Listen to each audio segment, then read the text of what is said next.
Salut à toutes et à tous, ici Kylian de l'équipe marketing chez Livementor. J'espère que vous êtes en forme. Je voulais vous parler aujourd'hui d'un sujet très important, celui de comment définir votre plan marketing. Pour cela, j'ai préparé 10 questions pour faire votre audit marketing. Alors, le terme audit marketing, il paraît un peu compliqué, mais c'est avant tout 10 questions pour vous permettre de mieux cadrer qui vous cherchez à aider, les personnes que vous laissez de côté, les personnes que vous allez accompagner. La première question que vous devez vous poser, c'est pour qui est conçu votre projet ? On parle souvent dans le marketing du terme de persona ou buyer persona, parfois sur certains blogs anglophones. Le persona, c'est le profil type, c'est le portrait robot de l'utilisateur ou de la personne que vous cherchez à accompagner ou à aider. Donc quand vous répondez à la question pour qui est conçu votre projet, vous devez avoir dans votre tête le portrait robot de ces personnes, leur âge, leur sexe, mais aussi comprendre qui ils sont, quelles sont leurs attentes, quels sont leurs problèmes, pour essayer vraiment d'avoir une vision claire de ce que c'est. Je prends un exemple très simple, si vous êtes freelance, ça ne va pas être la même chose si vous aidez une petite entreprise comme une start-up ou si vous cherchez à aider un grand groupe. Vous allez vraiment devoir comprendre dans cette entreprise qui vous cherchez à aider. Est-ce que c'est les DRH? Est-ce que c'est les directeurs commerciaux? Est-ce qu'au contraire c'est juste le fondateur d'une entreprise? C'est très très important que vous ayez une vision claire de votre persona. La deuxième question que vous devez vous poser, c'est qui laissez-vous à l'écart? C'est une question super importante parce que quand on démarre un projet ou quand on cherche à l'accélérer, à développer son activité, on a tendance à vouloir englober tout le monde, chercher à aider tout le monde. Et se poser cette question de qui on laisse à l'écart, ça vous permet de faire le tri et de vous dire comment la bonne personne, je peux l'aider au mieux et qui est-ce que je laisse sur le côté. Si je reprends l'exemple du freelance, un freelance qui doit se centrer sur les startups doit se dire ok, je ne cherche pas du tout à aller chercher des prospects dans les grandes boîtes et je me concentre uniquement sur des petites entreprises. Et je vais aller chercher les fondateurs, les dirigeants marketing, etc. Mais une cible très précise. La troisième question à se poser pour faire votre plan marketing, c'est de comprendre les désirs, les frustrations, les peurs, les rêves de votre persona. Si vous avez compris ça, vous allez pouvoir toucher au problème central, au problème dur que ces personnes ont. Et si vous répondez en apportant une solution qui résout leurs frustrations, vous allez directement leur ôter une énorme épine du pied et donc arriver à vraiment les convaincre d'adhérer ou de suivre ce que vous proposez. Maintenant que vous comprenez un petit peu mieux qui sont les personnes que vous cherchez à aider, la quatrième question à se poser, c'est où se trouve-t-il? Où se trouve votre audience? Et là, vous devez vraiment vous mettre dans leur tête, essayer de vous mettre comme si vous pensiez à leur place. Où est-ce qu'ils se situent? Est-ce qu'ils sont sur des blogs? Est-ce qu'ils lisent des blogs? Est-ce qu'ils sont sur des groupes Facebook? Est-ce qu'ils vont côtoyer des salles de sport? Voilà.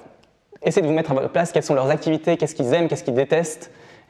Comment ils passent leur temps libre? Comment ils le dépensent? Essayez vraiment de vous mettre à leur place. C'est ça qui va vous permettre de réfléchir à ensuite quel levier actionner pour arriver à vraiment parvenir à les toucher. Pour compléter la question numéro 4, il y a une autre question que j'aime bien, c'est essayer de déterminer quelles sont les entreprises chez qui votre audience achète. C'est une très bonne question parce qu'elle va vous permettre de comprendre déjà s'il y a une demande pour l'offre que vous proposez et ensuite de comprendre quel est le type de comportement que vos clients ou vos utilisateurs ont et qu'est-ce qu'ils sont susceptibles d'acheter. Comme ça va vous permettre de bien se mettre dans leur tête et ensuite de mieux comprendre comment vous pouvez les aider avec votre offre. La sixième question que je vous conseille, c'est une question en rapport avec vos compétiteurs. Qu'est-ce qui vous différencie par rapport à eux? Alors c'est la question standard, souvent quand on fait un business plan on commence par là. Je vous conseille vraiment de la refaire si ce n'est pas clair dans votre tête, mais c'est souvent quelque chose que les porteurs de projets qui démarrent ont du mal à voir parce qu'ils ont tendance à vouloir trop faire comme les autres. Qu'est-ce qui vous différencie? Pourquoi ce que vous faites est unique? Pourquoi est-ce que vous êtes sûr que grâce à vos qualités, grâce à la promesse et l'offre que vous faites, vous allez réussir à répondre à un besoin, à un problème que votre cible a, que votre audience a? C'est très très important de bien comprendre ça. Comment vous vous comparez à vos compétiteurs? Qu'est-ce qui fait la différence entre vous et eux? Et qu'est-ce qui va convaincre à la fin les gens de vous rejoindre vous plutôt qu'eux? La septième question est complémentaire à la sixième. Elle va vous demander un peu d'être franc et de regarder votre projet dans le blanc des yeux et de vous dire pourquoi vos clients n'achètent pas chez vous aujourd'hui. Souvent, on essaie de se dire comment on fait les choses au mieux, comment on améliore son projet, etc.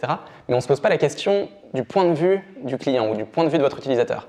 Si vous avez un blog aujourd'hui, pourquoi les gens ne le lisent pas et pourquoi ils vont faire d'autres choses?